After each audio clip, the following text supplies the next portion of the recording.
El ajedrez es algo más que un juego. Es una diversión intelectual que tiene algo de arte y mucho de ciencia.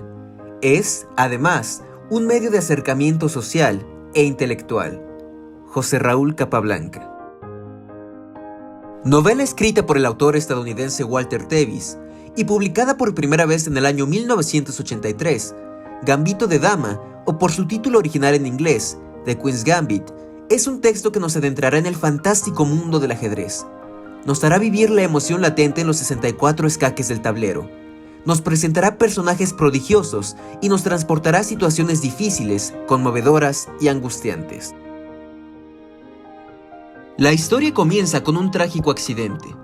Publicada en cierto periódico, aparece una foto de una niña con un sencillo vestido de algodón. Al pie de aquella foto se puede leer lo siguiente: huérfana tras la colisión de ayer en New Circle Road, Elizabeth Harmon se enfrenta a un futuro problemático. Elizabeth, de 8 años, se quedó sin familia tras el accidente, donde murieron 2 personas y resultaron heridas otras. Sola en casa en ese momento, Elizabeth se enteró del accidente poco antes de que se tomara la foto. Las autoridades dicen que será bien atendida. Esta noticia es lo primero que el lector de Gambito de Dama afronta.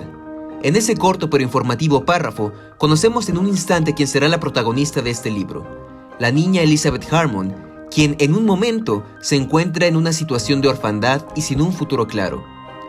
Al no tener padres, el gobierno decide instalarla en un orfanato cristiano llamado Hogar Methuen de Mount Sterling, en Kentucky, al sureste de Estados Unidos. Ahí, pronto nos enteramos de que las niñas son medicadas con píldoras verdes y naranjas para tenerlas sedadas y tranquilizadas. También reciben clases de diferentes asignaturas, tales como geografía, gimnasia, matemáticas y, desde luego, religión. Pronto, nuestra protagonista se enfrenta a la crueldad de la vida y, sumado a una narrativa directa por parte de Walter Tevis, quien no agrega ornamentaciones a las páginas, descubrimos un escenario sombrío donde Elizabeth Harmon debe lidiar con malos tratos y con las críticas de sus compañeras, pues el libro la describe como una niña fea en toda la extensión de la palabra, aunque muy inteligente. En el hogar Methuen parece que todos los días son iguales. Nunca ocurre nada emocionante. Las clases son monótonas.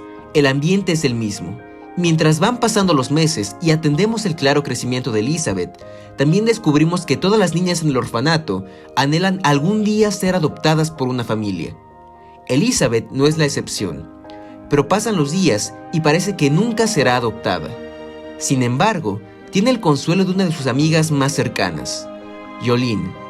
Junto a ella, Elizabeth Harmon pasará gran parte de su niñez y adolescencia.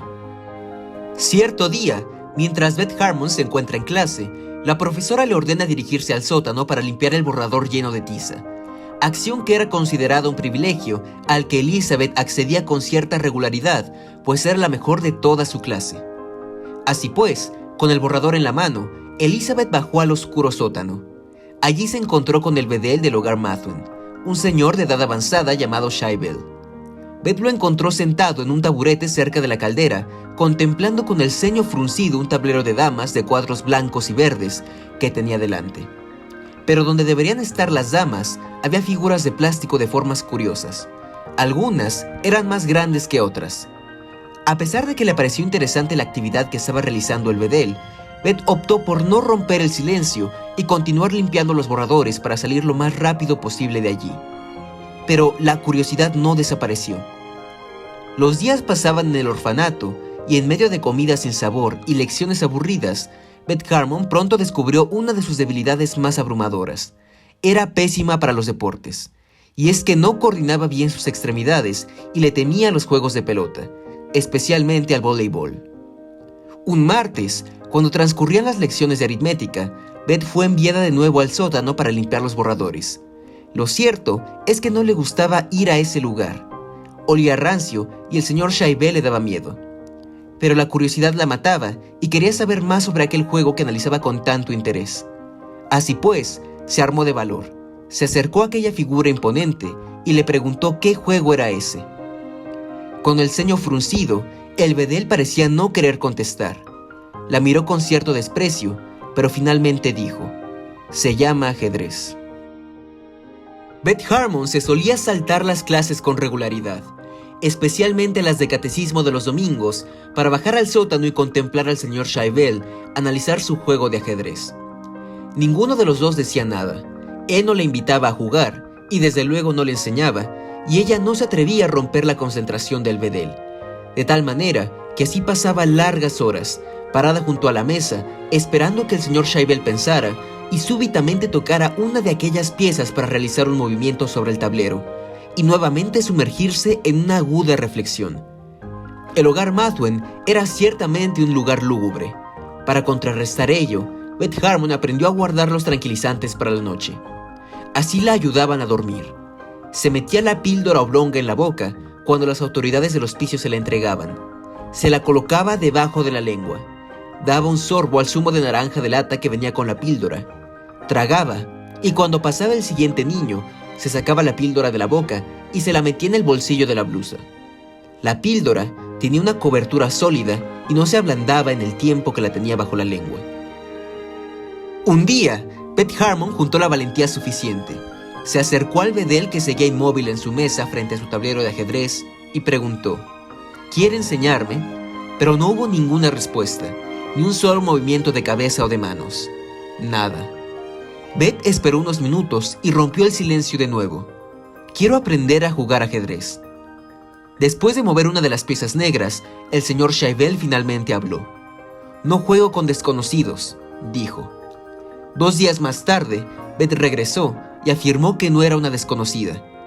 También aseguró que ya tenía algunas nociones solo de mirar. El bedel le contestó que las niñas no podían jugar al ajedrez, y ella, llena de coraje, comenzó a decir los movimientos de las piezas de manera perfecta e impecable. Posteriormente, el bedel aceptó jugar una partida contra Beth. Él jugaría con blancas y ella con negras. Perdió en pocos movimientos con el mate del pastor, de muy fácil aplicación para los principiantes en la ciencia del ajedrez. A partir de ese momento, todas las noches, tomaba las pastillas verdes y con gran audacia podía reproducir las partidas en su mente, movimiento tras movimiento y variante tras variante.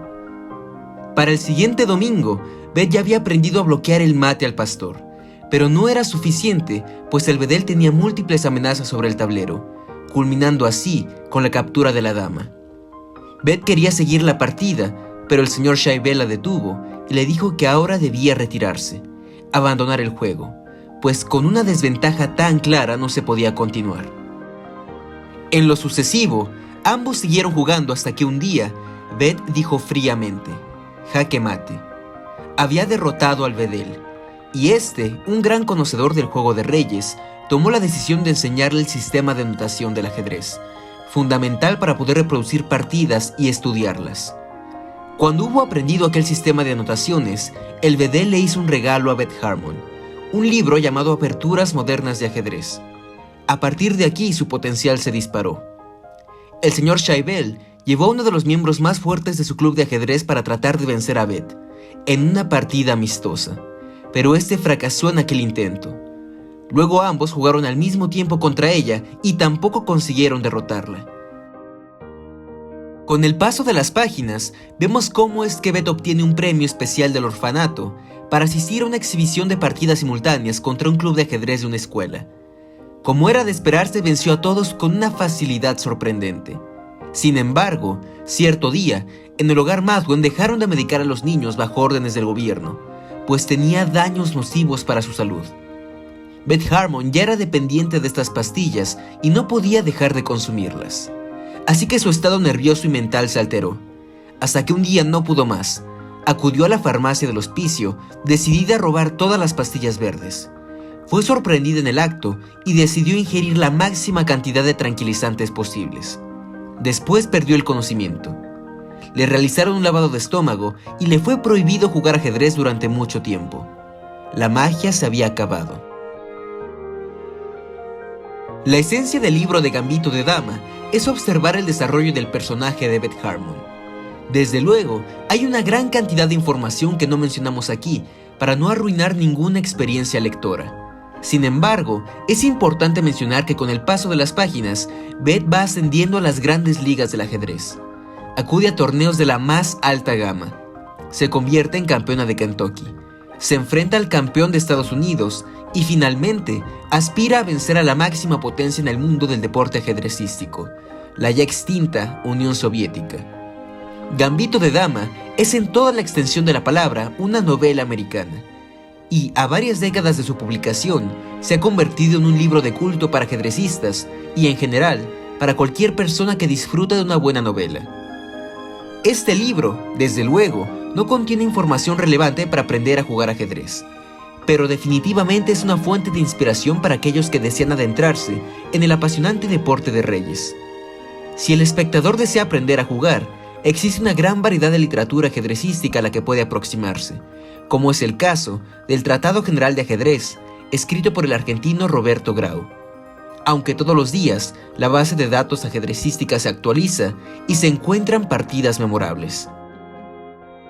En Gambito de Dama también podemos ver inmiscuidos en las páginas a ilustres personajes o leyendas que han fungido como base para crear la teoría del ajedrez. Por ejemplo, el estadounidense Paul Morphy, llamado el orgullo y la tristeza del ajedrez, quien sorprendió al mundo con partidas únicas. También vemos al campeón del mundo José Raúl Capablanca, digno representante de Cuba, quien quitó de su trono a Emanuel Lasker en el año 1921. Walter Tevis, autor de Gambito de Dama, alguna vez dijo lo siguiente: "Considero que Gambito de Dama es un tributo a las mujeres inteligentes. Me gusta a Beth por su valentía e inteligencia. Antes, muchas mujeres tenían que esconder su cerebro, pero hoy no". Es cierto que este libro toca temas sociales muy sensibles para cierto sector de la sociedad, pero sin lugar a dudas es un libro con una gran premisa. Además, con la reciente adaptación de Netflix en la serie que lleva el mismo nombre, la venta de tableros de ajedrez se ha disparado, al igual que el número de descargas de plataformas digitales para aprender a jugar. Y, naturalmente, le ha dado una segunda vida al libro. Como diría Anatoly Karpov, el ajedrez es todo: arte, ciencia y deporte. Invitamos al espectador a interesarse en estudiar la maravillosa ciencia del ajedrez, pues se ha demostrado que es una excelente herramienta educativa para desarrollar habilidades cognitivas, retrasar enfermedades como el Alzheimer y mejorar ciertas habilidades como la toma de decisiones en los niños, entre muchos otros procesos mentales. También es esta una excelente oportunidad para recordar que el ajedrez es un deporte en toda la extensión de la palabra y como tal debe ser difundido, apoyado y enseñado. Si somos egoístas con el conocimiento, no llegaremos a ningún lado. Así como los personajes de Gambito de Dama son eminencias jugando al ajedrez, en el mundo real también existen grandes personalidades que nos han proporcionado valiosos conocimientos en esta área, como los maestros Magnus Carlsen, Garry Kasparov, Hou Yifan, Fabiano Caruana, Vasilin Topalov, Julio Granda o Judith Polgar. A todos les debemos mucho, y naturalmente debemos fomentar esta ciencia para que cada vez más personas se acerquen a ella. Así pues, la invitación es clara para leer Gambito de Dama. ¿Conseguirá nuestra protagonista Beth Harmon vencer a los rusos? Eso es algo que solamente puede descubrir de un modo: leyendo el libro.